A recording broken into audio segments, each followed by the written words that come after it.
युगांत ने अग्नि को घूरा। ये 10,000 चींटियों द्वारा शरीर को छेदने वाली, आत्मा को निगलने वाली और हड्डियों को गलाने वाली जहरीली हृदय गोली है। अग्नि ने युगांत को ऐसे खाली नजरों से घूरा मानो वह कोई बेवकूफ हो। अरे भाई, वह एक कीमियागर औषधि निर्माता है। हालांकि मैंने इसका परीक्षण नहीं किया है, लेकिन पूरे आर्यावर्त साम्राज्य में उसका कीमियागरी कौशल सर्वोच्च स्तर का है। ठीक है, तुम मुझे ये बता रहे हो कि कब्ज के इलाज के लिए इस्तेमाल होने वाली एक छोटी सी चूर्ण की गोली 10,000 चींटियों द्वारा शरीर को छेदने वाली, आत्मा को निगलने वाली और हड्डियों को गलाने वाली जहरीली हृदय गोली है। और क्या तुम नहीं जानते कि इस गोली को बनाने का नुस्खा तुम्हारे ठीक सामने खड़ी इसी लड़की ने बनाया था? इसलिए अग्नि पूरी तरह निशब्द थी। वह चुपचाप आसमान की ओर देखने लगी, लेकिन आसमान के अनगिनत तारे भी उसके दिल की बात नहीं समझ सके। युगांत को इस बात का जरा भी अंदाजा नहीं था कि उसके सामने खड़ी यह छोटी लड़की कोई और नहीं बल्कि महान विश्वगुरु है। वह आधा उकड़ू बैठ गया, उसका चेहरा कठोर था और उसने अग्नि को बहुत ही गंभीर और सच्चे भाव से धमकाते हुए पूछा, मैं तुमसे बस एक ही सवाल पूछूंगा, क्या तुम्हें डर लग रहा है? अग्नि, डर मेरी जूती। अग्नि के बेजान चेहरे को देखकर युगांत ने मान लिया कि वह डरी हुई है और वह तुरंत बेहद आत्मसंतुष्ट हो गया। हा, वह युवा लड़का अपने कूल्हों पर हाथ रखे खड़ा था और विजयी होकर हंसते हुए बोला, यह अच्छी बात है कि तुम डर का मतलब जानती हो। इसलिए तुम मुझे धोखा देने के बारे में बिल्कुल भी मत सोचना, अन्यथा 10,000 चींटियां तुम्हारे शरीर को छेद देंगी, तुम्हारी आत्मा निगल ली जाएगी और तुम्हारी हड्डियां टूटकर चूर चूर हो जाएंगी। अग्नि, ओह! युगांत ने अहंकार और आत्मसंतुष्टि के साथ मुंह बनाया, जब तुम वापस जाओगी तो अमर दिव्य फल से उसका असली रस निकाल लेना और उसकी जगह वापस ये जहर भर देना, अन्यथा अग्नि ने अपने दांत पीसे और मुश्किल होने का नाटक करते हुए कहा, लेकिन अमर दिव्य फल तो हमेशा से ही विक्रम सिंह के पास सुरक्षित रहा है, भला मैं उसके करीब भी कैसे जा सकती हूँ? युगांत ने अग्नि को ऐसे घूरा मानो वह कोई मूर्ख हो और उसके चिकने संगमरमर जैसे माथे पर हल्की सी चपत लगाते हुए कहा, क्या तुम्हें लगता है कि मैं मर चुका हूँ? अग्नि ने एक कदम पीछे खींचा, लेकिन क्या तुम विक्रम सिंह को हरा सकते हो? वह बहुत शक्तिशाली है। उकसाने की यह रणनीति बहुत प्रभावी है। अग्नि इस बात को पहले ही समझ चुकी थी। और हुआ भी बिल्कुल वैसा ही। जैसे ही अग्नि ने यह कहा, युगांत उछल कूद करने लगा और अग्नि की ओर इशारा करते हुए बोला, विक्रम सिंह अद्भुत है, विक्रम सिंह अद्भुत है। मैं उससे भी कहीं ज्यादा अद्भुत इंसान बनूंगा। क्या तुम मुझ पर विश्वास करती हो? अग्नि पूरी तरह से मासूम दिख रही थी, उसकी आंखें साफ और चमकदार थीं। सच में? बेशक, युगांत ने जोर से सांस खींचते हुए कहा, 10,000 चींटियों द्वारा शरीर को छेदने वाली, आत्मा को निगलने वाली और हड्डियों को गलाने वाली जहरीली हृदय गोली को भूलना मत। अग्नि, ओह, यहाँ आओ। युगांत ने अग्नि को इशारा करते हुए बुलाया। अग्नि हिचकिचाए और डरी हुई सी लगी। मैं तुम्हें मारूंगा नहीं। युगांत ने अग्नि की डरी हुई शक्ल को देखा और अधीरता से हाथ हिलाते हुए उसे बुलाया, अभी यहाँ आओ, मैं तुम्हें योजना के बारे में बताऊंगा। ओह! अग्नि की साफ, नम आंखें तुरंत चमक उठीं और वह उत्साह से दौड़कर उसके पास गई। किसी छोटे पिल्ले की तरह अग्नि का उत्साह देखकर युगांत उत्सुकता से अपने होंठ मोड़ने से खुद को रोक नहीं पाया। मुझे लगा था कि तुम विक्रम सिंह के प्रति बहुत वफादार हो। तक मेरी औरत बनने के बाद तुम्हारा पूरा ध्यान निश्चित रूप से केवल मुझ पर ही है। अगर विक्रम सिंह को ये पता चला तो वह गुस्से से पागल हो जाएगा। अग्नि, ये सच है कि मंदबुद्धि किशोर बहुत ज्यादा ही सोचते हैं। तुम्हारे वापस जाने के बाद युगांत ने अग्नि के कान में अपनी योजना फुसफुसाई। अग्नि ने सुना और हामी में सिर हिलाया। यद्यपि युगांत उसे मूर्ख और नासमझ लग रहा था, लेकिन जब काम पूरा करने की बात आई तो वह वास्तव में काफी चतुर था। कोई आश्चर्य नहीं कि वह विक्रम सिंह के बराबर कहलाने के योग्य था, वह अपनी प्रतिष्ठा के बिल्कुल अयोग्य नहीं था। अंदर आओ। युगांत ने कंबल को लात मारकर एक तरफ कर दिया और अधीरता से अग्नि को घूरते हुए बोला, तुम बहुत समय बर्बाद कर रही हो। पहले ही सुबह होने वाली है। अगर विक्रम सिंह ने तुम्हें ढूंढ लिया तो तुम उसके हाथों मौत के घाट उतारे जाने की उम्मीद कर सकती हो। अग्नि खामोश रही, लेकिन फिर भी कंबल के अंदर रेंग कर चली गई और युगांत उसे खुद उठाकर वापस शिविर में ले गया। चारों ओर सन्नाटा पसरा था, बस बीच बीच में कीड़ों और झींगुरों की आवाज आ रही थी। युगांत अग्नि को वापस शिविर में ले गया। चारों ओर फैली तेज रोशनी को देखकर उसने युवराज विक्रम सिंह, समर और अन्य लोगों को एक साथ बैठे देखा। उनके हाव भाव को देखकर ऐसा लग रहा था मानो समर उनसे बहस कर रहा हो। अग्नि और युगांत ने तुरंत घबराहट में एक दूसरे की ओर देखा। उन्हें पता चल गया है कि मैं गायब हूं, अग्नि ने युगांत को घूरते हुए पूरी गंभीरता से कहा। इसने युगांत की पिछली योजना को पूरी तरह से उलट दिया, क्योंकि अगर अग्नि के गायब होने का पता चल चुका था तो उस पर आसानी से शक किया जा सकता था और वह विक्रम सिंह के करीब जाने में असमर्थ होगी। युगांत ने फटी आंखों से अग्नि को घूरा। उसने इस लड़की पर अपना इतना समय बर्बाद किया और बदले में क्या हुआ? बस इसलिए पर्दाफाश हो गया क्योंकि उसने उसका अपहरण किया था। तो फिर इस लड़की पर उसका बिताया हुआ सारा समय बर्बाद हो गया। युगांत ने गुस्से से अग्नि को घूरा, तुमने सच में खुद का ही भांडा फोड़ दिया। अग्नि ने निशब्द होकर अपनी आंखें घुमाई, क्या यह मेरी गलती है? युगांत ने गुस्से में पलटकर जवाब दिया, तो क्या हुआ अगर मैं तुम्हें दोष दूं? मैं तुम्हें ही दोष दे रहा हूं। अब तुम किस काम की हो? अग्नि निशब्द थी, इतनी छोटी सी बात तुम्हें इतना गुस्सा दिला सकती है? एक छोटी सी बात? युगांत गुस्से से लगभग हंस पड़ा। क्या यह एक छोटी सी बात है? विक्रम सिंह को पता चल गया है कि वह गायब है और वह उस पर शक करने लगा है। अब वह अमर दिव्य फल के करीब नहीं जा सकती थी और उसकी सारी योजनाएं विफल होने वाली थीं। जैसे ही मैं अपना दाहिना हाथ उठाऊंगी, तुम अपना हमला शुरू कर देना और हमारी मूल योजना के अनुसार आगे बढ़ना। युगांत के उस भयंकर गुस्से की तुलना में अग्नि एकदम शांत रही। रात के आकाश के विपरीत उसकी आंखों में एक गहरी नीली रोशनी चमक रही थी। उसे देखकर युगांत के दिल की धड़कन रुक सी गई। ये छोटी लड़की, इसकी आंखें कितनी शांत और संयमित हैं, ये बिल्कुल भी किसी डरपोक छोटी लड़की की तरह नहीं लगती। और इसकी आंखें कितनी खूबसूरत हैं, आसमान के सबसे चमकीले तारे की तरह, ये सचमुच मनमोहक हैं। थू थू, युगांत ने अपने माथे पर थप्पड़ मारा। उसे सचमुच इस साधारण सी दिखने वाली लड़की के लिए भावनाएं आ रही थीं। ये निश्चित रूप से एक भ्रम है, एक भ्रम। जिसे वह पसंद करेगा, उस लड़की को कम से कम उसके जितना खूबसूरत तो होना ही चाहिए। युगांत ने चुपके से अपनी मुट्ठी भींच ली। इस क्षण अग्नि ने कुछ देर तक उसमें अपना शरीर रगड़ा और जब उसके बालों और कपड़ों पर पानी की कुछ बूंदें जम गईं, तो उसने जल्दी से खुद को एक कंबल में लपेटा और बाहर आ गई। आगे समर और सिद्धांत एक दूसरे पर ताने कस रहे थे। सिद्धांत ने व्यंग्य करते हुए कहा, तुम अब भी कह रहे हो कि तुमने जिस छोटी लड़की को उठाया है उसमें कोई खराबी नहीं है। अगर उसमें कोई खराबी नहीं होती तो क्या वह ऐसे गायब हो जाती? समर ने चिढ़ते हुए कहा, ठीक है, तुम कहते हो कि उसमें कोई खराबी है, तो मुझे बताओ कि उसकी क्या खराबी है। उसका कोई मकसद भी तो होना चाहिए, है ना? अमर दिव्य फल। देवी मोहिनी उत्तेजना से कांप रही थी क्योंकि आखिरकार उसने अग्नि को रंगे हाथों पकड़ ही लिया था। वह यहाँ अमर दिव्य फल के लिए आए है, लेकिन अमर दिव्य फल तो पहले ही मित्र विक्रम के हाथों में है। वह अभी तक इसे हासिल भी नहीं कर पाई है, तो भला वह भाग क्यों रही है? समर ने व्यंग्य करते हुए कहा। ये पूछे जाने पर देवी मोहिनी निशब्द रह गई। तो वह शायद। तुम लोग रात में सोने के बजाय इतना शोर क्यों मचा रहे हो? उनके पीछे से एक शांत आवाज गूंज उठी। हर कोई तुरंत पीछे मुड़ा। छोटी अग्नि। समर ने अग्नि को देखा और दौड़कर उसके पास गया। उसने उत्साह से उसका हाथ पकड़ लिया। तुम इतनी रात गए कहाँ थीं? हम तुम्हें हर जगह ढूंढ रहे थे। हमें लगा कि तुम्हारे साथ कुछ हो गया है। जब देवी मोहिनी ने अग्नि को वापस आते देखा तो उसके भीतर गुस्से की एक लहर दौड़ गई। वापस आने से पहले उसने निश्चित रूप से उन लोगों दुश्मनों को सूचित कर दिया होगा। ये कहना होगा कि देवी मोहिनी हमेशा मामले की तह तक पहुंचने में कामयाब हो जाती है, फिर भी कोई उस पर विश्वास नहीं करता। समर ने देवी मोहिनी को घूरकर देखा और कहा, चुप रहो। देवी मोहिनी ने नाक भान सिकुड़ी और अग्नि को घूरते हुए कहा, मुझे बताओ, तुम कहाँ गई थीं? तुम अभी अभी गायब क्यों हो गई थीं? क्या तुम किसी को सूचित करने गई थीं? अग्नि ने एक भावहीन चेहरे के साथ देवी मोहिनी की ओर देखा। अपनी साफ काली और सफ़ेद आंखें झपकाते हुए बोली, मैं बस थोड़ी देर के लिए बाहर गई थी। मुझे मत बताना कि तुम शौच के लिए गई थीं। हमने पूरा इलाका छान मारा लेकिन तुम कहीं नहीं मिली। तुम शौच के लिए इतनी दूर कैसे जा सकती हो? देवी मोहिनी ने बार बार सवाल किया। अग्नि ने एक मासूम सा रूप बनाया, मैं उस चट्टान वाले झरने पर नहाने गई थी जो यहाँ से 5 किलोमीटर दूर है। देवी मोहिनी को उसकी एक भी बात पर विश्वास नहीं हुआ। तो फिर जब हम तुम्हें हर जगह पुकार रहे थे तो तुमने कोई जवाब क्यों नहीं दिया? शायद चट्टान के पास झरने की आवाज़ बहुत तेज थी, इसलिए मैं सुन नहीं पाए, अग्नि ने मासूमियत से कहा। क्या तुम सच में मुझे बुलाने के लिए उस झरने तक गई थीं?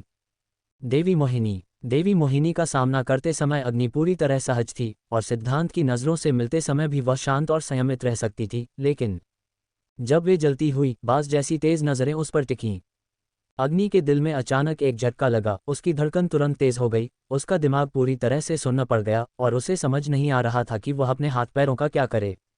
विक्रम सिंह की नज़रें बहुत ज़्यादा तेज थीं, मानो सीधे लोगों के दिलों के आर पार देख रही हों।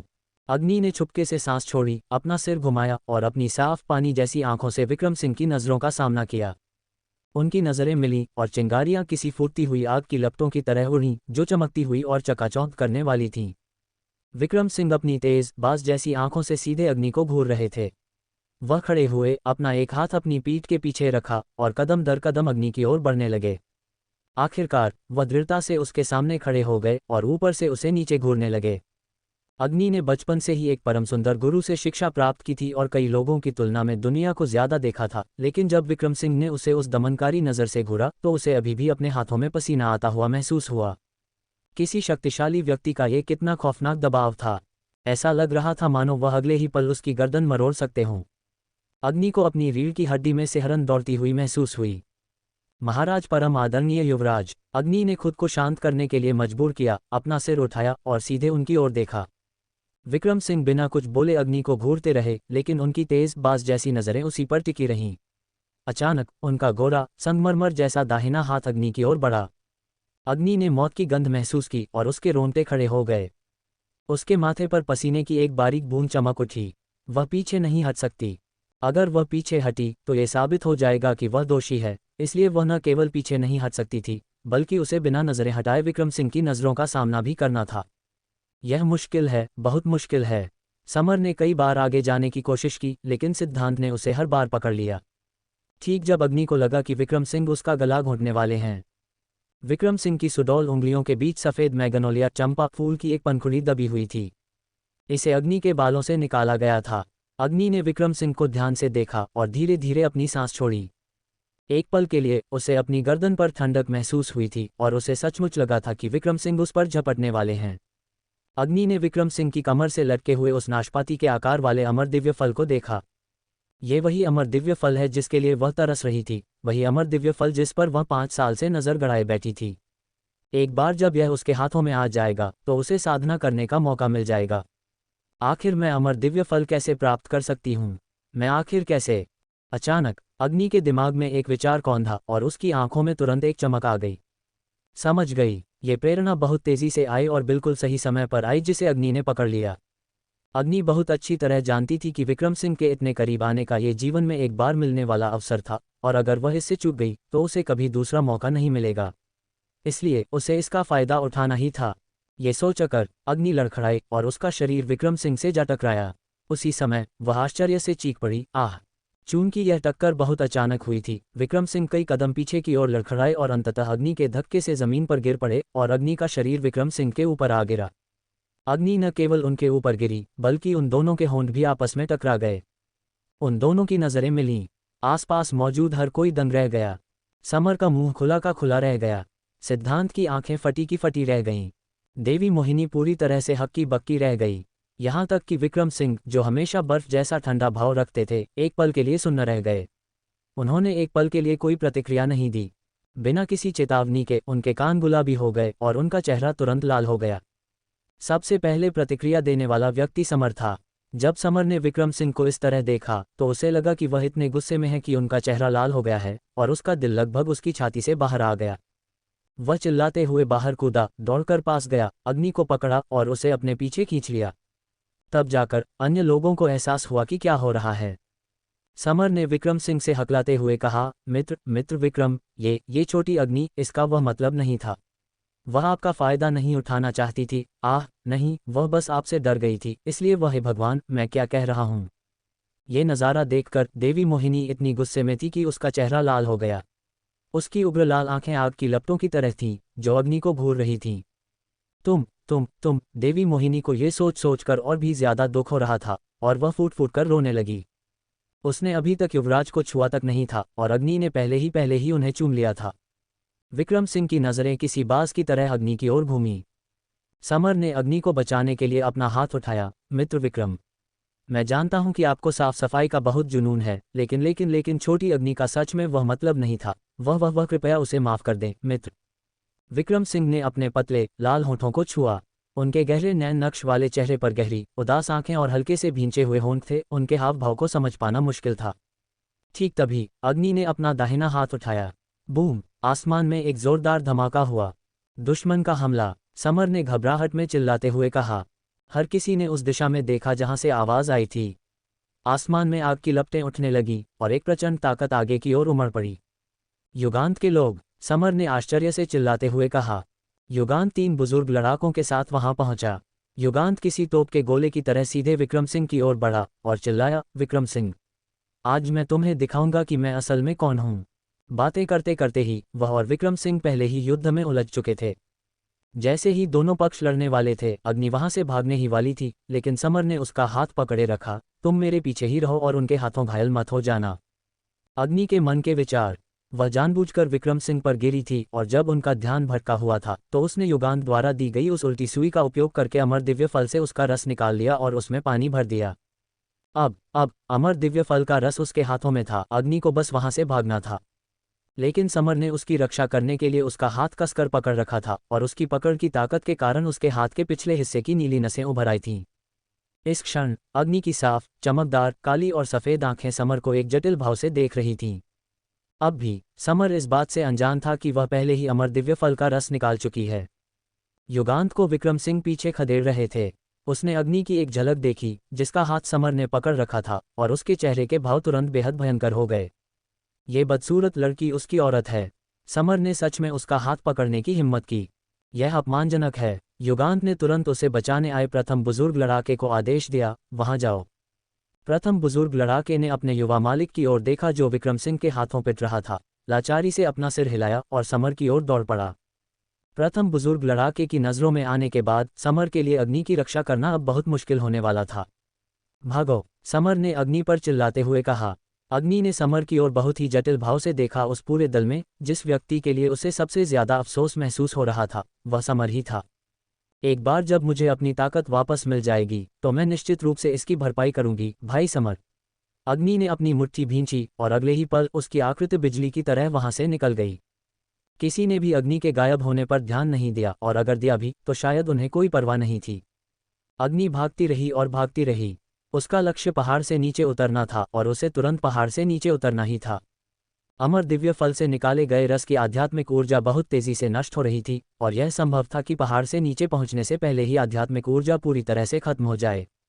ये सोचकर अग्नि के दिमाग में एक विचार आया, और उसने जल्दी से अमर दिव्य फल की थैली से उस तरल पदार्थ को बोतल में डाल दिया।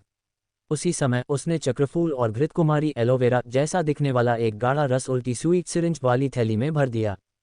दिखने में चक्रफूल और एलोवेरा का रस बिल्कुल दिव्य फल के रस जैसा ही था, सूप की तरह गाढ़ा और पारदर्शी।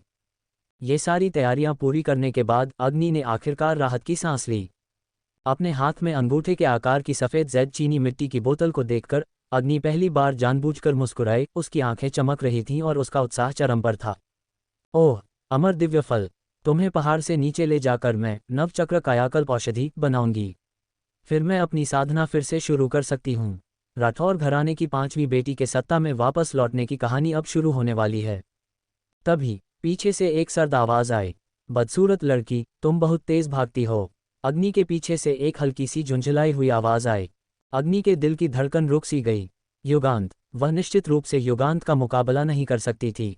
ये जानते हुए अग्नि भागने की हिम्मत कैसे कर सकती थी। वह चुपचाप मुड़ी और युगांत की ओर एक चापलूसी भरी मुस्कान के साथ देखते हुए बोली, मालिक युगांत। मालिक युगांत! युगांत की मनमोहक आड़ू के फूलों जैसी आंखों में एक खौफनाक व्यंग्यात्मक मुस्कान उभर आए और उसने अग्नि को कॉलर से पकड़ लिया। तुम्हारी मुझे मालिक युगांत कहने की हिम्मत कैसे हुई? छोटे छोटे मालिक! अग्नि के पैर जमीन से ऊपर उठ गए थे और वह बुरी तरह से संघर्ष करने लगी। युगांत ने अग्नि को गुस्से से घूरा। उसकी खूबसूरत आंखें सीधे उसी पर टिकी थीं और उनके भीतर दो लपटें अचानक भयंकर रूप से धधक उठीं। अग्नि के रसीले, हल्के लाल होठों को देखकर युगांत का गुस्सा और भी बढ़ता जा रहा था। अचानक उसने अपनी आस्तीन उठाए और उसे अग्नि की ओर घुमाया। क्या मुझे मार पड़ने वाली है?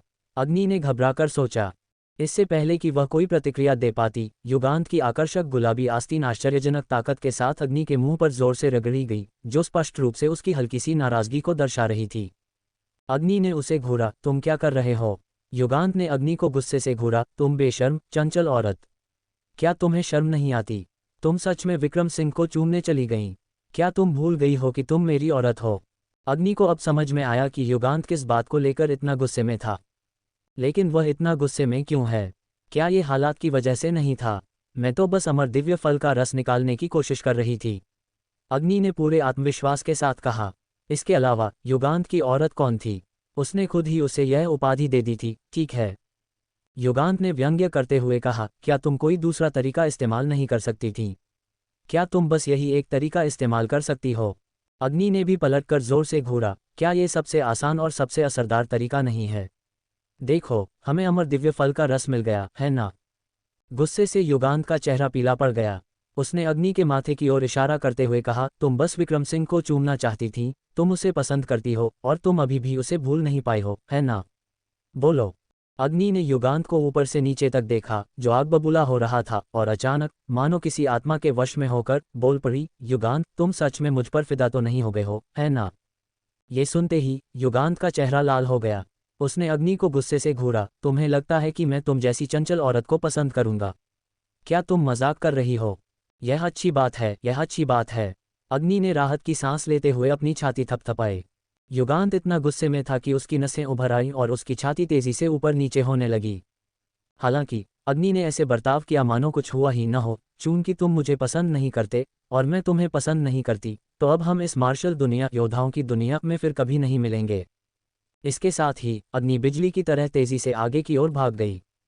युगांत इस बात से बहुत खफा था कि अग्नि इतनी अचानक चली जाएगी, और उसका चेहरा गुस्से से और भी पीला पड़ गया। तुम्हारी भागने की हिम्मत कैसे हुई? यहाँ वापस आओ। युगांत इतना गुस्से में था कि वह उसके पीछे भागना चाहता था, लेकिन उसे दुखद रूप से पता चला कि ऐसा लग रहा था मानो उसके पैरों के तलवों पर कोई बहुत ही मजबूत गोंद चिपक गया हो और वह अपने पैर बिल्कुल भी नहीं उठा पा रहा था। इसके अलावा वह मजबूत गोंद पहले ही जूतों के तलवों में रिस चुका था। युगांत मूल रूप से अपने जूतों को छोड़ना चाहता था, लेकिन अब न केवल जूते फंस गए थे, बल्कि युगांत के पैर भी चिपक गए थे। वह बदसूरत लड़की, उसने सच में उसके खिलाफ साजिश रची। उसने वह अति मजबूत गोंद कब लगाया? उसे कैसे पता नहीं चला?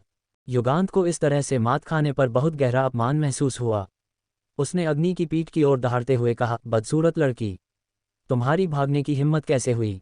क्या तुम उस 10,000 चींटियों द्वारा शरीर को छेदने वाली, आत्मा को निगलने वाली और हड्डियों को गलाने वाली जहरीली हृदय गोली को भूल गई हो? तुम 10,000 जहरों के तुम्हारे दिल को छेदने से मरोगी। अग्नि, जो लगभग 100 मीटर दूर भाग चुकी थी, निशब्द थी। वह मुड़ी और उसने युगांत को मुंह चिढ़ाते हुए कहा, तो छोटे मालिक। युगांत ने एक पेट साफ करने वाले चूर्ण रेचक दवा को इतना अहंकारी और दबंग नाम दे दिया। पेट साफ करने वाला चूर्ण। ये बदसूरत लड़की सच में ये जानती थी। वह असल में शुरू से जानती थी कि यह पेट साफ करने वाला चूर्ण है। तो क्या वह पहले अनजान होने का नाटक कर रही थी? युगांत को याद आया कि उसने कितनी गंभीरता से सामने वाले को धमकाया था, और अचानक उसे लगा कि वह एक बहुत बड़ा मूर्ख बन गया था। कितना भयानक! आग बबूला होकर युगांत ने एक पेड़ पर मुक्का मारा, छोटी अग्नि, तुम वहीं रुक जाओ।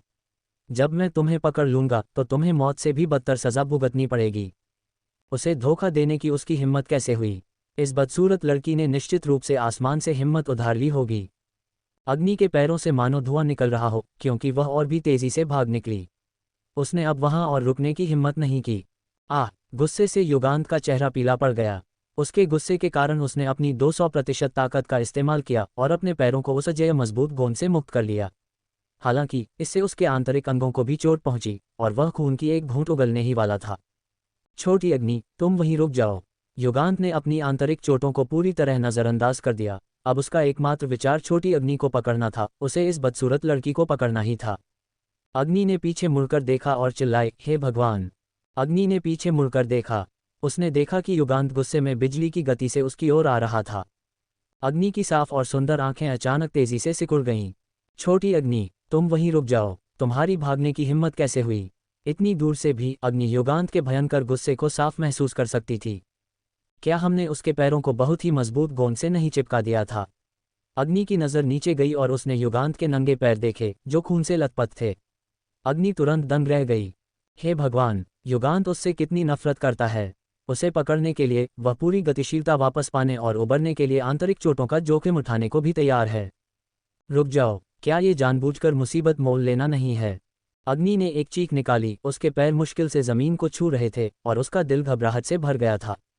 वहीं रुक जाओ, वहीं रुक जाओ। हालांकि युगांत अंदरूनी रूप से घायल था, लेकिन फिर भी उसकी नींव बहुत मजबूत थी, जिसकी तुलना अग्नि जैसी मामूली आध्यात्मिक रूप से कमजोर लड़की से बिल्कुल नहीं की जा सकती थी। अग्नि ने पहले ही कुछ दूरी पर बहती नदी की आवाज़ सुन ली थी। वह अपनी जान बचाने के लिए भागी, दांत पीसते हुए भागती रही। जल्दी, जल्दी, जल्दी! अगर पकड़ी गई तो मारी जाओगी। 1000 metre, 500 metre, 100 metre, 50 metre, 10 metre.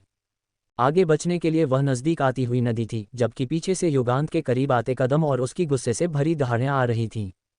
अग्नि के भीतर खुशी की एक भयंकर लहर उमड़ पड़ी। अगर वह बस उस विशाल नदी में कूद जाए तो वह बच जाएगी। हालांकि जैसे ही अग्नि उस चौड़ी और उफनती नदी से 3 मीटर दूर थी, जैसे ही वह उछली, पानी में छलांग लगाने की तैयारी कर रही थी। खचाक! जैसे ही अग्नि हवा में उछली, युगांत ने उसके पैर पकड़ लिए। हवा में लटकी हुई अग्नि पूरी तरह से सन्न रह गई। केवल आधे सेकंड में नहीं, 1 सेकंड के 10वें हिस्से में वह नदी में कूद सकती थी। उसकी तैरने की कला के साथ युगांत उसे कभी नहीं पकड़ पाता। लेकिन बस 1 सेकंड के 10वें हिस्से की देरी और युगांत ने अग्नि को हवा में उठा लिया था। उसने संघर्ष किया और हाथ पैर मारने लगी। युगांत ने अपनी आंखें घुमाईं जब उसने अग्नि को आगे की ओर अपने हाथ ऐसे मारते हुए देखा मानो वह तैर रही हो।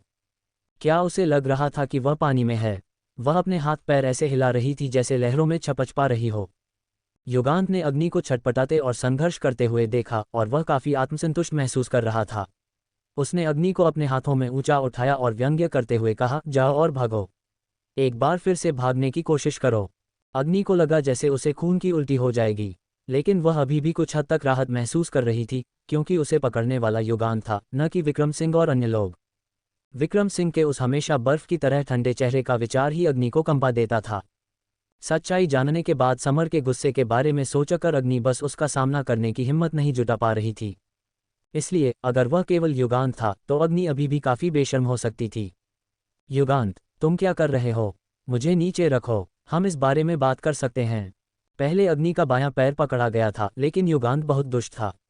उसने अग्नि को हवा में उछाला और जब अग्नि नीचे गिरी तो युगांत ने अग्नि के पेट को सहारा देने के लिए अपनी दाहिनी हथेली का इस्तेमाल किया। अग्नि की चीख सुनकर युगांत ने मन ही मन व्यंग्यात्मक मुस्कान बिखेरी। ये बदसूरत लड़की उसके साथ खिलवाड़ करने के बाद अभी भी इतनी आत्मधर्मी हो सकती है।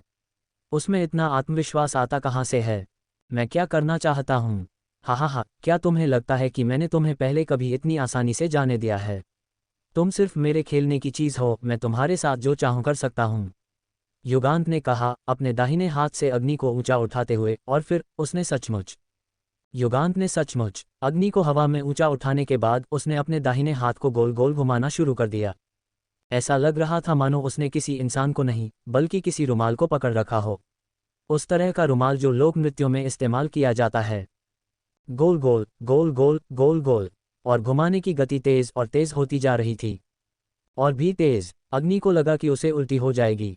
वह खून की उल्टी नहीं कर रही थी, उसे सच में चक्कर आ रहे थे, जी मिचला रहा था और उल्टी करने का मन कर रहा था। ये खौफनाक रात। युगांत, तुम बेवकूफ़ हो, अग्नि ने उबकाई लेते हुए कहा। हम इस बारे में बात कर सकते हैं। मुझे अभी नीचे उतारो।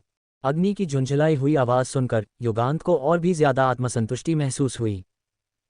इस बदसूरत लड़की ने उसके साथ खिलवाड़ किया और अब उसे धमकाने की हिम्मत कर रही है। मैं नहीं सुनूंगा। इसलिए उसने अपने हाथों को और भी तेजी से घुमाना शुरू कर दिया। अग्नि लगभग रो ही पड़ी। वह तुरंत समझ गई कि युगांत डराने धमकाने से मानने वाला नहीं था, इसलिए उसके पास नर्म रुख अपनाने के अलावा कोई विकल्प नहीं था। छोटे युगांत भैया, आप सबसे अच्छे इंसान हैं, आप निश्चित रूप से लड़कियों को परेशान नहीं करेंगे, है ना? मुझे सच में उल्टी करने का मन कर रहा है, छोटे युगांत भैया। अग्नि ने इतनी बार छोटे युगांत भैया पुकारा कि उसे खुद पर ही उल्टी आ गई। वह मीठी और कोमल आवाज़ सुनकर युगांत को अपने दिल में कोमलता की एक लहर महसूस हुई, हालांकि वह इसे स्वीकार नहीं करना चाहता था। इस बदसूरत लड़की की आंखें खूबसूरत होने के साथ साथ आवाज़ भी बहुत कमाल की है। जब यह नखरे दिखाती है तो यह किसी का भी दिल पिघलाने के लिए काफ़ी है, जिससे कोई भी इसके लिए आग और पानी से गुजरने को तैयार हो जाए। थू थू थू, उसके मन में सच में इस बदसूरत लड़की को लेकर ऐसे विचार आ रहे हैं। वह पागल हो गया है। युगांत ने तुरंत इस अचानक आए विचार को अपने दिमाग से झटक दिया। उसने अपना गला साफ करने के लिए 2 बार खांसा और अग्नि को घुमाना बंद कर दिया। क्या तुम्हें पता है कि तुम गलत थीं? अग्नि ने पागलों की तरह सिर हिलाया, उसके हाव भाव बेहद आज्ञाकारी थे। छोटे युगांत भैया, मैं सच में गलत थी, मुझे पता है कि मैं गलत थी। इस छोटी लड़की के आज्ञाकारी और अच्छे बर्ताव वाले रूप को देखकर युगांत मन ही मन बहुत खुश हुआ, लेकिन बाहर से उसने जानबूझकर एक कठोर चेहरा बनाए रखा। तुम गलत हो, है ना? अग्नि वास्तव में बहुत चिंतित थी। अगर युगांत उसे पकड़ सकता था तो विक्रम सिंह और समर भी निश्चित रूप से जल्द ही उस तक पहुंच जाएंगे। वह युगांत के साथ तो थोड़ी चालाकी दिखा सकती थी, लेकिन जब बात विक्रम सिंह और समर की आती है तो बस इसके बारे में सोचने मात्र से ही उसे अजीब सी उलझन होने लगती थी। इसलिए अग्नि ने अपनी पूरी ताकत बटोरी और जल्द से जल्द वहां से भागने के लिए युगांत से निपटने की पूरी कोशिश की। इसलिए उसने मासूमियत से पूछा, छोटे युगांत भैया, क्या आप मुझे पहले नीचे उतार सकते हैं? युगांत मन ही मन अपनी कमर पर हाथ रखे जोर जोर से हंस रहा था। हा हा हा, छोटी लड़की, देखो तुम पहले कितनी अहंकारी थी, लेकिन अब तुम मेरे हाथों में फंसी हो और हिल भी नहीं सकती, और तुम्हें चुपचाप मुझसे भीख मांगनी पड़ रही है। मैं तुम्हें नहीं छोड़ूंगा। युगांत ने अहंकार से इनकार कर दिया। अग्नि ने गुस्से में अपनी मुट्ठी भींच ली, लेकिन फिर भी उसने चुपचाप एक गहरी सांस ली और अपने गुस्से को पी गई। क्या आपको अमर दिव्य फल का रस नहीं चाहिए था, युगांत भैया? अग्नि ने अपने कपड़ों के अंदर से एक सफ़ेद चीनी मिट्टी की बोतल निकाली और उसे अपने हाथ में हिलाया। ये रहा, युगांत भैया, आप इसे ले सकते हैं। युगांत ने मन ही मन व्यंग्यात्मक मुस्कान बिखेरी। ये डरपोक लड़की, उसे लगा था कि यह बहुत जिद्दी है, लेकिन इससे पहले कि वह उससे पूछताछ भी कर पाता, उसने खुद ही चीज़ें सौंप दीं। Touch touch. जैसे ही युगांत ने इसे लेने के लिए अपना हाथ आगे बढ़ाया, अचानक अचानक एक जोरदार आवाज के साथ अग्नि के हाथ में मौजूद सफ़ेद चीनी मिट्टी की बोतल का रबर का ढक्कन उड़ गया। उसी समय मुट्ठी भर सफ़ेद पाउडर युगांत के चेहरे पर फेंका गया। खांस खांस खांस। युगांत समय पर बच नहीं सका और तुरंत उसके पूरे सिर और चेहरे पर पाउडर छिड़क गया। ऐसा नहीं था कि वह पर्याप्त रूप से सतर्क नहीं था, बल्कि बात यह थी कि अग्नि की वर्तमान स्थिति बहुत सुविधाजनक थी और उससे बचना बहुत मुश्किल था। इससे पहले कि युगांत कोई प्रतिक्रिया दे पाता, अग्नि ने उसके चेहरे पर जोरदार लात दे मारी। बेचारे छोटे मालिक युगांत, उसका आकर्षक और मनमोहक चेहरा अग्नि की लात से लगभग टेढ़ा ही हो गया था। युगांत वहीं खड़ा रहा, पूरी तरह से सन्न। आप जानते हैं, इन सभी वर्षों में, बचपन से लेकर वयस्क होने तक, युगांत हमेशा वही होता था जो दूसरों को धमकाता और परेशान करता था। यहाँ तक कि जब वह किसी लड़ाई में घायल भी हो जाता था, तब भी उसे कभी चेहरे पर थप्पड़ नहीं पड़ा था, क्योंकि हर कोई जानता था कि युगांत अपने इस रूप, रंग और चेहरे को कितना महत्व देता है। लेकिन अब उसके इतने खूबसूरत चेहरे पर सचमुच लात मारी गई थी, और वह भी बहुत जोर से। छोटे मालिक, प्रथम बुजुर्ग लड़ाका पीछे से दौड़ता हुआ आया। अग्नि अचानक चौंक गई। युगांत के बगल में प्रथम बुजुर्ग लड़ाका, और कदमों की आवाज़ें इस प्रथम बुजुर्ग लड़ाके के अलावा उसके पीछे और भी कई लोग थे। विक्रम सिंह और समर भी निश्चित रूप से इसी तरफ आ रहे होंगे। अग्नि तुरंत चिंतित हो गई। युगांत के भटके हुए ध्यान का फायदा उठाते हुए वह बिजली की गति से हिली, उसकी पकड़ से अपनी कमर को चतुराई से छुड़ाया और किसी मछली की तरह उस चौड़ी नदी में छलांग लगा दी। छपाक। युगांत को इसी क्षण होश आया। खांस खांस खांस। उसने खांसा और फिर जोर जोर से अपना चेहरा पोंछा। लेकिन अग्नि ने जो पाउडर छिड़का था वह बहुत जहरीला था, जिससे उसकी आंखें लाल और सूज गई थीं। युगांत ठीक से देख नहीं पा रहा था, लेकिन उसने पानी में गिरने की छपाक की आवाज़ सुनी। बिना एक पल सोचे युगांत भी नदी में कूद पड़ा। ये दृश्य देखकर प्रथम बुजुर्ग लड़ाका घबरा गया और उसने युगांत को पकड़ लिया। लेकिन युगांत ने प्रथम बुजुर्ग लड़ाके का हाथ झटक दिया और कहा, मुझे मत रोको। आज मैं उस बदसूरत लड़की को पकड़कर ही रहूंगा। युगांत आग बबूला था। ये बदसूरत लड़की, ये देखने में इतनी डरपोक लगती है और उसे छोटे युगांत भैया तक कहती है, लेकिन इसे देखो, यह अविश्वसनीय रूप से चालाक है। युगांत अपनी जिंदगी में कभी इतनी आसानी से मूर्ख नहीं बना था। लेकिन जैसे ही युगांत ने पानी में कदम रखा, उसे समझ आ गया कि कुछ गड़बड़ है। पता नहीं उस बदसूरत लड़की ने उसे कैसा जहर दिया था, लेकिन उसकी आंखों पर छिड़का गया वह सफ़ेद पाउडर पानी के संपर्क में आते ही जलने लगा था। उसकी पहले से सूजी हुई आंखें और भी ज्यादा सूज गईं, जिससे उसके लिए उन्हें खोलना असंभव हो गया। साथ ही उसके लगातार खून बहते पैर और गंभीर अंदरूनी चोटें। युगांत इतना गुस्से में था कि वह जोर से चिल्लाया। अपने शरीर के दर्द को पूरी तरह नज़रअंदाज करते हुए वह एक तीर की तरह अग्नि की ओर लपका। युगांत को तेज गति से अपनी ओर आते देख अग्नि चौंक गई। उसने अपना हाथ उठाया और सफ़ेद जैद चीनी मिट्टी की एक बोतल युगांत के सिर की ओर दे मारी। क्या तुम्हें अमर दिव्य फल का रस चाहिए? ये लो। जब वह सफ़ेद जैद चीनी मिट्टी की बोतल युगांत के माथे की ओर फेंकी गई, तो युगांत पहले से ही सदमे में था और वह अवचेतन रूप से बचकर एक तरफ हो गया। इस अवसर का लाभ उठाते हुए अग्नि पलक झपकते ही नदी के तल में डूब गई। अब नदी में उसकी आकृति कहीं दिखाई नहीं दे रही थी। ठीक तभी विक्रम सिंह और उनका दल वहां पहुंच गया। युगांत, समर ने छोटी अग्नि को पानी में डूबते हुए और युगांत को बाहर निकलने की कोशिश करते हुए देखा। उसकी आंखें गुस्से से लाल हो गईं और वह दहाड़ा, युगांत, तुमने मेरी छोटी अग्नि को मार डाला। मैं तुमसे मौत की जंग लड़ूंगा। मूल रूप से जब युगांत ने अग्नि को नदी के तल में डूबते हुए देखा, तो वह अपना हाथ बढ़ाकर उसे बाहर खींचने ही वाला था। लेकिन समर बहुत उग्र था। वह सीधा नदी में कूद पड़ा और उसने युगांत के ऊपर खूब सारा पानी उछाल दिया। युगांत की आंखें पहले से ही लाल और सूजी हुई थीं और उसकी दृष्टि धुंधली हो गई थी। जब सफ़ेद झाग जैसा पानी उसके पूरे चेहरे पर छपच पाया, तो वह अपनी आंखें और नहीं खोल सका। मूल रूप से उसके पास अग्नि को पकड़ने का एक मौका था, लेकिन समर की इस दखलंदाजी के कारण वह मौका उसके हाथ से फिसल गया। युगांत आग बबूला था, लेकिन जिस बात ने उसे और भी ज्यादा क्रोधित किया वह ये थी। बिना किसी हिचकिचाहट के समर ने युगांत को कॉलर से पकड़ लिया और दांत पीसते हुए कहा, युगांत तुम कमीने, मेरी छोटी अग्नि से तुम्हारी क्या दुश्मनी है? तुमने सच में उसे मारने की कोशिश की? मैं तुम्हें जान से मार दूंगा। इससे पहले कि वह अपनी बात पूरी कर पाता, समर ने अपना हाथ उठाया और युगांत की नाक पर एक जोरदार मुक्का जड़ दिया। धड़ाम। बेचारा युगांत, वह अग्नि के कारण पहले ही बहुत बुरी तरह घायल हो चुका था। उसके पैर घायल थे, उसकी आंखें घायल थीं और उसकी अंदरूनी चोटें भी बहुत गंभीर थीं, इतनी कि वह समय रहते बच नहीं सका और उसकी ऊंची नाक की हड्डी पर सीधा मुक्का जा लगा। ऐसा नहीं था कि प्रथम बुजुर्ग लड़ाका उसे बचाना नहीं चाहता था, प्रथम बुजुर्ग लड़ाके को विक्रम सिंह ने रोक लिया था। युगांत गुस्से से पागल हो रहा था।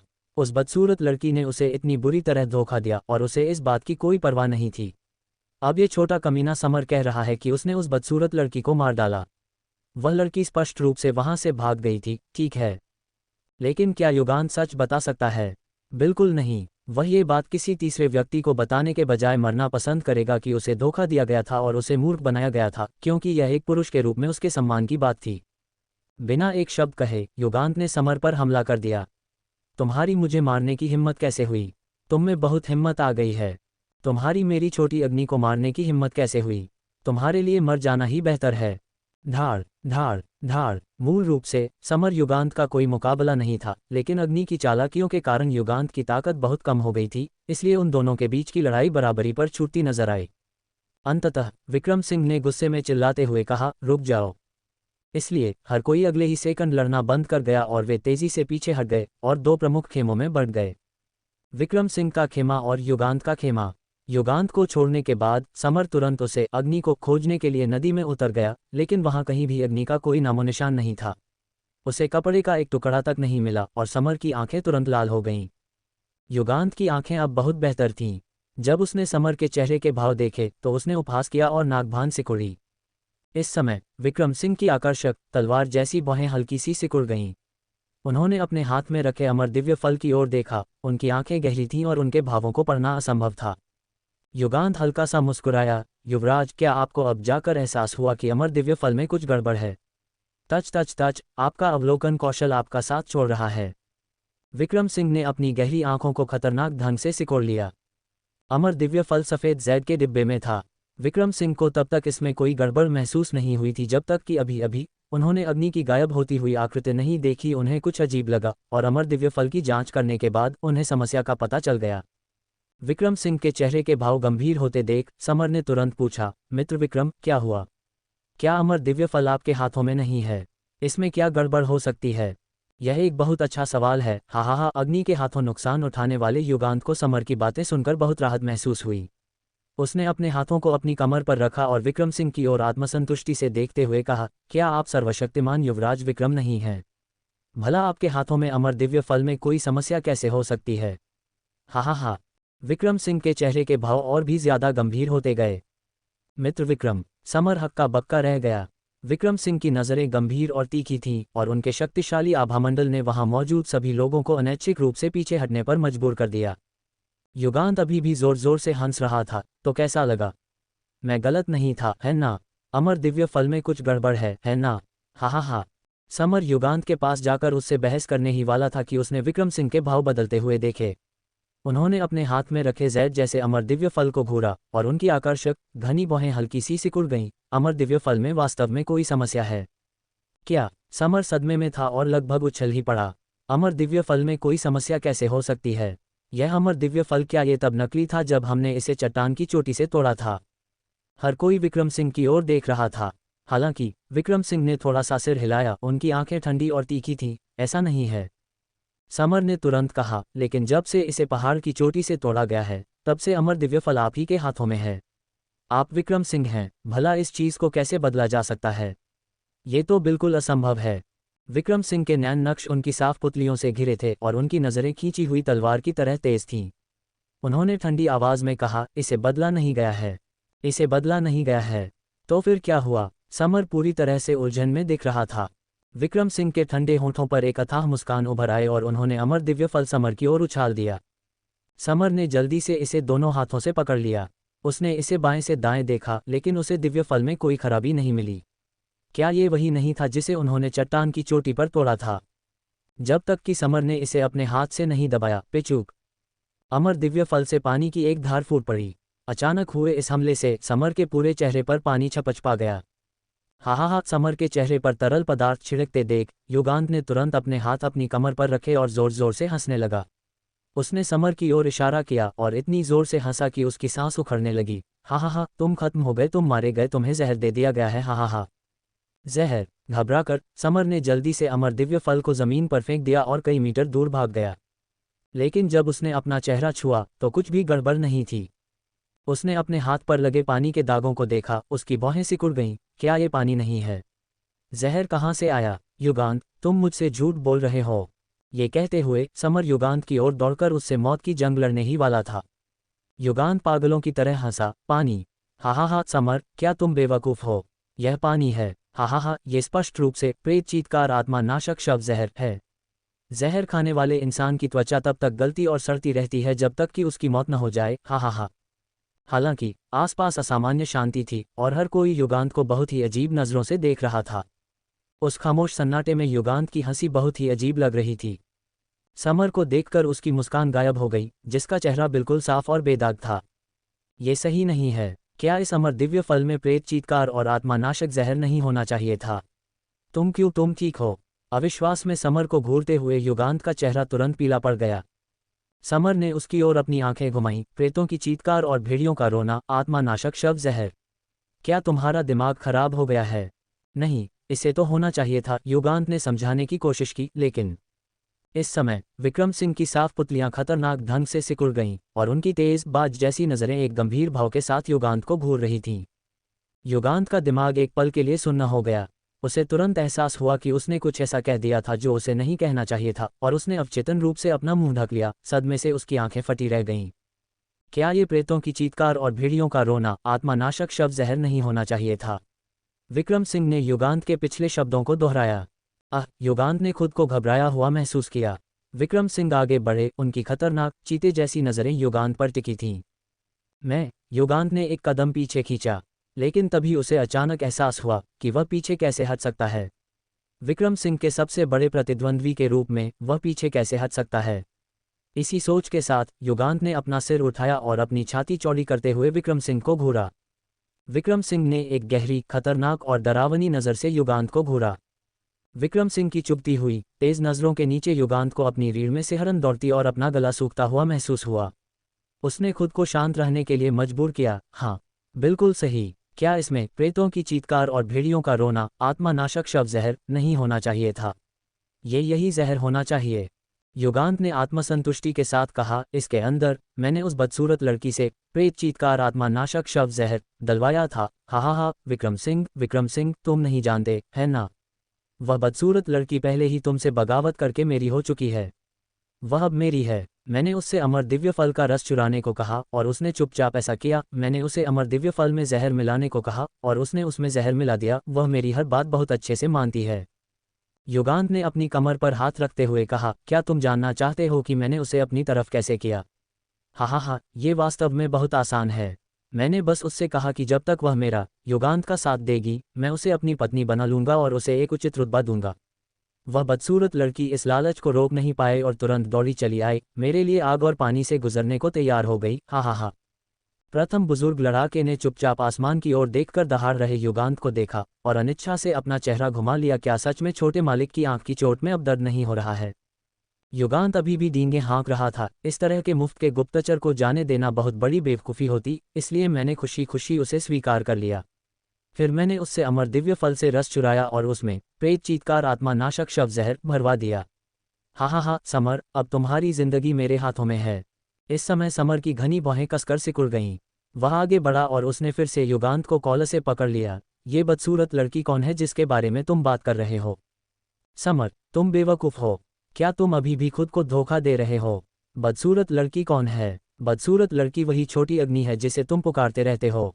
युगांत बेहद आत्मसंतुष्ट था, एक अहंकारी मुस्कान के साथ समर को घूर रहा था। क्या अब तुम्हें समझ आया? छोटी अग्नि मेरी है, मेरी औरत, युगांत की औरत।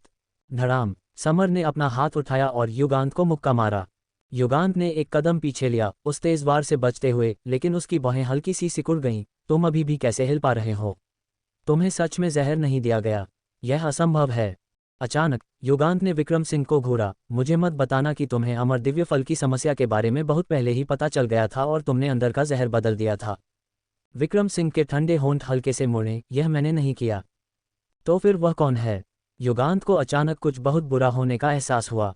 विक्रम सिंह ने उसके सवाल का जवाब नहीं दिया। इसके बजाय उनकी आंखें चमकी और उन्होंने अचानक बहुत सहजता से पूछा, तुम्हारी आंख की चोट को क्या हुआ? युगांत खुद से बेहद खुश था, लेकिन ये शब्द उसके सिर पर डाले गए ठंडे पानी की बाल्टी की तरह थे, जिसने उसे हड्डियों तक कंपा दिया। मेरी आंख की चोट। युगांत ने विक्रम सिंह को घूरते हुए देखा। उसने अपना मुंह खोला, मुश्किल से थूक गटका, उसकी गर्दन अकड़ गई और उसने विक्रम सिंह को गुस्से से घूरा। तुम्हें इससे क्या मतलब कि मेरी आंख में चोट कैसे लगी? देखो, यह क्या है? युगांत ने गर्व से अपने हाथ में पकड़ी सफ़ेद चीनी मिट्टी की बोतल लहराई। जब वह बदसूरत लड़की पहले लगभग उसके हाथों पकड़ी ही गई थी, तो उसने बचने के लिए अमर दिव्य फल के रस की यह बोतल उस पर फेंकी थी, और उस समय युगांत ने इसे अपने हाथों में लपक लिया था। युगांत ने आत्मसंतुष्टि से कहा, विक्रम सिंह, क्या तुम हमेशा अपराजय और सर्वशक्तिमान होने की डींगे नहीं हाँकते थे? हा, तुम्हें एक बदसूरत लड़की ने बेवकूफ़ बना दिया, और न केवल तुम्हें बेवकूफ़ बनाया गया, बल्कि तुम्हें चूमा भी गया। हा। युगांत की हंसी अचानक रुक गई, क्योंकि उसे एहसास हुआ कि उस बदसूरत लड़की ने विक्रम सिंह को चूमा था। उसने विक्रम सिंह को चूमा था। उस क्षण समर पूरी तरह से सन्न रह गया, मानो उस पर बिजली गिर पड़ी हो। छोटी अग्नि वास्तव में क्या वह जानबूझकर ऐसा कर रही थी? क्या वह जानबूझकर मित्र विक्रम से टकराए, उन्हें चूमा और फिर जब उनका ध्यान नहीं था तब अमर दिव्य फल से दिव्य रस निकाल लिया? समर पूरी तरह से सन्न था। उसने सोचा कि कैसे उसने पूरे रास्ते छोटी अग्नि की परवाह की थी, कैसे उसने उसकी रक्षा की थी, और कैसे उसने अलग अलग तरीकों से उसका बचाव किया था। मैंने तुम्हें कहा था, छोटी अग्नि एक गुप्तचर है, छोटी अग्नि एक गुप्तचर है, छोटी अग्नि एक गुप्तचर है। इस महत्वपूर्ण बात को 3 बार दोहराने के बाद देवी मोहिनी ने अंततः विजयी महसूस किया। उसने समर को गुस्से से घूरा, मैंने ये कितनी बार कहा है? मैं पूरे रास्ते यहाँ तक यही कहती आ रही हूँ, छोटी अग्नि एक गुप्तचर है। लेकिन तुम लोगों का क्या? तुम में से किसी एक ने भी मेरी बात पर विश्वास नहीं किया, बल्कि उस पर किया। और अब देखो क्या हुआ। तुम्हें उसने बेवकूफ़ बना दिया, है ना? देवी मोहिनी ने समर को तिरस्कारपूर्ण नज़रों से घूरा। खासकर तुम पूरे रास्ते उसे लेकर इतने सुरक्षात्मक रहे हो, लेकिन उसने तुम्हारे साथ कैसा व्यवहार किया? जब उसने तुम्हें धोखा दिया, तो क्या उसने थोड़ी सी भी दया दिखाई? समर, मुझे नहीं पता था कि तुम इतने मूर्ख हो सकते हो। समर पहले से ही खुद को दोषी महसूस कर रहा था, और जब देवी मोहिनी ने उसे फटकारा और उसकी निंदा की, तो वह और भी क्रोधित हो गया। समर इतना गुस्से में था कि उसने अपने बगल वाले उस प्राचीन पेड़ पर मुक्का मार दिया जिसे घेरने के लिए 3 लोगों की जरूरत होती। कड़क, वह प्राचीन पेड़ जोरदार आवाज के साथ गिर पड़ा। गुस्से में आग बबूला समर को देखकर युगांत और भी ज्यादा आत्मसंतुष्ट हो गया। हा, समर, तो क्या हुआ अगर तुम गुस्से में हो? छोटी अग्नि मेरी औरत है, और फिर भी तुम कहते हो कि मैंने उसे मार डाला। हा, तुम इतने बेवकूफ़ कैसे हो सकते हो? समर ने अपनी लाल आंखों से युगांत को गुस्से से घूरा। जब मैं पहले यहाँ आया था तो मैंने तुम्हें नदी में उसका पीछा करते देखा था, इसमें कोई गलती नहीं है। युगांत ने डींगे हाँकी थीं, और छोटी अग्नि को उसने अपनी तरफ कर लिया था। वह अब अपनी बात से पीछे नहीं हट सकता था, इसलिए भले ही वह बात कांटे की तरह चुभ रही हो, उसे निगलनी ही पड़ी। इसलिए अभिमानी युगांत ने उपहास करते हुए कहा, तुम्हारी किस आंख ने मुझे नदी में उसका पीछा करते हुए देखा? मुझे पता था कि तुम आ रहे हो, इसलिए मैंने उसे पहले भाग जाने दिया। समर, तुम सच में बहुत बेवकूफ़ हो। यह नकली है, विक्रम सिंह अचानक बोले। युगांत ने विक्रम सिंह को घूरा और गुस्से में कहा, हे, तुम्हें लगता है कि मैं झूठ बोल रहा हूँ? विक्रम सिंह, मैं तुम्हें बता दूँ, मेरा कहा हर एक शब्द सच है। छोटी अग्नि मेरे लोगों में से एक है। इससे पहले कि युगांत अपनी बात पूरी कर पाता, विक्रम सिंह ने युगांत के हाथ में मौजूद सफ़ेद चीनी मिट्टी की बोतल की ओर इशारा किया और शांति से कहा, यह नकली है। युगांत के चेहरे के भाव तुरंत जम गए और बेहद बदसूरत हो गए। नकली? हा, तुम सच में कह रहे हो कि इस अमर दिव्य फल का रस नकली है? छोटी अग्नि मेरे लोगों में से है, क्या वह मुझे कोई नकली चीज़ देगी? हा, तुम लोग सच में बहुत मजाकिया हो। युगांत ने अचानक लकड़ी का डार्ट स्टॉपर बाहर खींचा। चूंकि तुम सभी को लगता है कि यह नकली है, तो लो मैं इसे खोलता हूँ। भक, सफ़ेद चीनी मिट्टी की बोतल का ढक्कन खुलते ही बोतल के मुंह से सफ़ेद पाउडर की एक तेज़ धार बाहर निकली। सफ़ेद पाउडर चारों ओर ज़मीन पर बिखर गया। विक्रम सिंह और उनके समूह ने तेज़ी से प्रतिक्रिया दी और पलक झपकते ही पीछे हट गए, लेकिन उस समूह में देवी मोहिनी भी थी। बेचारी देवी मोहिनी, वह मूल रूप से अग्नि के मामले को लेकर इतनी खुश थी कि उसने अपनी मुट्ठियां भींच रखी थीं और बोल तक नहीं पा रही थी। वह मन ही मन उस बदसूरत लड़की के खिलाफ झूठे आरोप मरने की साजिश रच रही थी।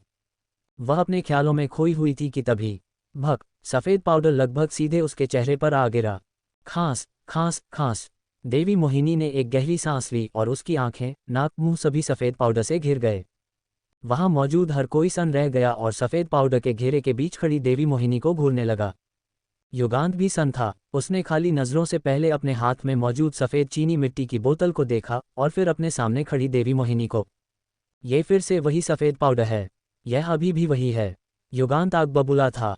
वह पहले ही एक बार उस बदसूरत लड़की द्वारा धोखा खा चुका था और नतीजतन वह फिर से उसी गड्ढे में गिर गया था। एक बार गिरना बदकिस्मती है, लेकिन 2 बार गिरना महज बेवकूफ़ी है। युगांत का चेहरा लाल हो गया और फिर पीला पड़ गया, उदासी से भर गया और बेहद भद्दा लग रहा था। देवी मोहिनी का चेहरा तेजी से लाल होकर सूज गया और उसके लक्षण बिल्कुल युगांत के चेहरे पर उभरे लक्षणों के समान थे। इतना कि समर के मुंह से निकल ही पड़ा, युगांत, तुम्हारी आंखें भी इसी सफ़ेद पाउडर से घायल हुई थीं, है ना?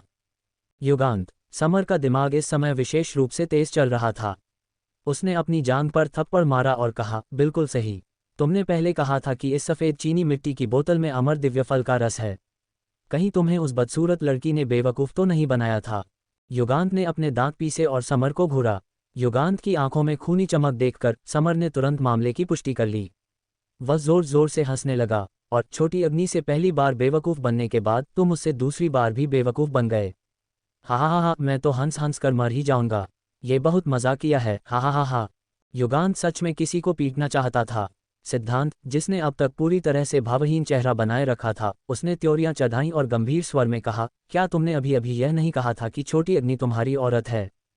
पफ। समर तब तक हंसता रहा जब तक कि उसके चेहरे पर आंसू नहीं बहने लगे। उसने अपना पेट पकड़ लिया, कराहते और हंसते हुए बोला, ये बहुत ही हास्यास्पद है। हे भगवान, यह इतना मजाकिया कैसे हो सकता है? यह मजाक मुझे पूरे 1 साल तक हंसा सकता है, हा हा हा। छोटी अग्नि द्वारा धोखा दिए जाने के कारण समर का मूड खराब था, लेकिन युगांत के साथ जो हुआ उसे देखकर उसे अचानक बहुत बेहतर महसूस होने लगा। समर, तुम अपना मुंह बंद रखो। युगांत की आंखें खून से लाल हो रही थीं और उसने समर को घूरते हुए कहा। समर ने अपने दर्द करते पेट को पकड़ लिया और अपने दूसरे हाथ से आंखों के कोनों से आंसू पोंछते हुए कहा, हे भगवान, युगांत, तुम अपनी इज्जत बचाने को लेकर इतने चिंतित क्यों हो? तुम्हें स्पष्ट रूप से उस लड़की ने धोखा दिया था, फिर भी तुमने हमसे झूठ बोला और कहा कि तुमने उसे पहले भाग जाने दिया। मैं थूकता हूँ ऐसी बात पर। न केवल समर हंसा, बल्कि उसके खेमे का लगभग हर कोई जोर जोर से हंसने लगा। युगांत ने गुस्से में पलटकर जवाब दिया, तुम लोग किस बात पर हंस रहे हो? ऐसा नहीं है कि केवल मुझे ही बेवकूफ़ बनाया गया है, जैसे कि तुम लोग बेवकूफ़ नहीं बने हो। अचानक चारों ओर पूर्ण सन्नाटा था, किसी ने कोई आवाज़ नहीं की। वास्तव में, जैसा कि युगांत ने कहा था, वहां मौजूद हर कोई हारने वाला था। उन सभी ने इतनी कड़ी मेहनत की, लेकिन सब व्यर्थ हो गया, और जीत का फल केवल उस लड़की, छोटी अग्नि ने अकेले ही चुरा लिया। हर कोई चुप हो गया, बिल्कुल चुप, एकदम खामोश। युगांत ने समर को घूरा और समर ने वापस युगांत को घूरा। दोनों लगभग लड़ने ही वाले थे और किसी भी पल एक दूसरे पर झपटने के लिए तैयार थे। अंत में पीछे हटने वाला पहला व्यक्ति समर था। उसने युगांत को घूरते हुए कहा, अगर मुझे छोटी अग्नि को खोजने की इतनी जल्दी नहीं होती तो मैं आज तुमसे लड़ ही लेता। युगांत ने उपहास किया, आओ आओ, आकर लड़ो। समर ने अधीरता से अपना हाथ हिलाया, मेरे पास समय नहीं है। फिर समर ने विक्रम सिंह की ओर देखा, गंभीरता और दृढ़ता से अपनी मुट्ठी भींचते हुए कहा, मित्र विक्रम, हमें छोटी अग्नि को खोजना ही होगा। हमें हर हाल में उसे ढूंढना होगा। समर बस उससे सीधे पूछना चाहता था, क्या उसके अंदर जरा भी ज़मीर बचा है? विक्रम सिंह के चेहरे के भाव हमेशा की तरह अथाह थे और उन्होंने सहमति में हुंकार भरते हुए कहा, चलो चलते हैं। ये कहने के बाद वह सबसे पहले वहां से चले गए। समर ने युगांत को घूरा और तेजी से चला गया। सिद्धांत ने अपने बर्फीले भावों के साथ घायल देवी मोहिनी को सहारा दिया और करीब से उनके पीछे पीछे चल दिया। उन्हें तेजी से गायब होते देख युगांत ने गुस्से से अपनी मुट्ठी भींची, वह छोटी अग्नि, जब मैं उसे पकड़ूंगा तो उसे अच्छी तरह से पीटूंगा। इस छोटे मालिक का मजाक उड़ाने की उसकी हिम्मत कैसे हुई? छोटे मालिक, क्या आप उसे मारना नहीं चाहते? प्रथम बुजुर्ग लड़ाके ने कुछ उलझन में पूछा। यह उनके छोटे मालिक की सामान्य शैली से अलग था। आप जानते हैं, उनके छोटे मालिक का व्यक्तित्व बहुत क्रूर है। उनकी मुस्कान आकर्षक और लुभावनी होने के बावजूद दुश्मन के दिल को चीरने वाले एक तेज चाकू की तरह हो सकती है। अब उस लड़की द्वारा इस तरह छेड़े जाने के बाद भी उन्होंने बस धमकी के रूप में कुछ बार हुंकार भरी। क्या ऐसा हो सकता है कि वह लड़की उन्हें पागल कर रही है? ये सोचकर प्रथम बुजुर्ग लड़ाका युगांत की ओर एक बार फिर देखे बिना नहीं रह सका। बकवास बंद करो, युगांत ने प्रथम बुजुर्ग लड़ाके को घूरा।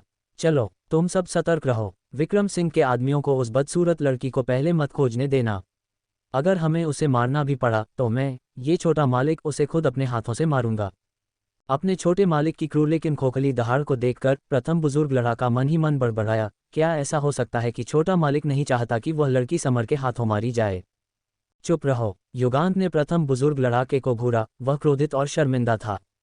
ओह, प्रथम बुजुर्ग लड़ाका तुरंत सहमत हो गया। नदी के बहाव की दिशा में गुस्से से खोज करते हुए युगांत ने गहरी सोच में अपनी थोड़ी सहलाई और एक गहरे सन्नाटे में डूब गया। उनके छोटे मालिक को इस तरह देखना दुर्लभ था, इसलिए बुजुर्ग लड़ाका, जिसे अपने छोटे मालिक के बारे में गपशप करना बहुत पसंद था, निडरता से अपना सिर आगे करके ये पूछे बिना नहीं रह सका, क्या छोटे मालिक किसी बारे में सोच रहे हैं? आप हमें क्यों नहीं बताते ताकि हम इसे समझने में आपकी मदद कर सकें? 8वें बुजुर्ग लड़ाके और 9वें बुजुर्ग लड़ाके ने भी एक साथ हमें सिर हिलाया। यह अजीब है, युगांत ने उलझन में अपनी थोड़ी सहलाई। मुझे लग रहा है कि विक्रम सिंह के साथ कुछ गड़बड़ है, लेकिन मैं समझ नहीं पा रहा हूं कि वह क्या है। प्रथम बुजुर्ग लड़ाके ने धीरे से कहा, युवराज विक्रम हमेशा शांत और संयमित रहते हैं, एक ऐसे बर्फीले भाव के साथ जो कभी फीका नहीं पड़ता। वह अथाह हैं और कभी अपनी भावनाएं नहीं दिखाते। उनके साथ क्या गड़बड़ हो सकती है? छोटे मालिक कुछ ज्यादा ही सोच रहे हैं। अपनी भावनाएं नहीं दिखाते, अपनी भावनाएं नहीं दिखाते। आह, मैं समझ गया, युगांत ने चुटकी बजाई और उत्साह से चिल्लाया। मुझे पता चल गया कि विक्रम सिंह के साथ क्या गड़बड़ है। वह गुस्से में नहीं है, वह वास्तव में गुस्से में नहीं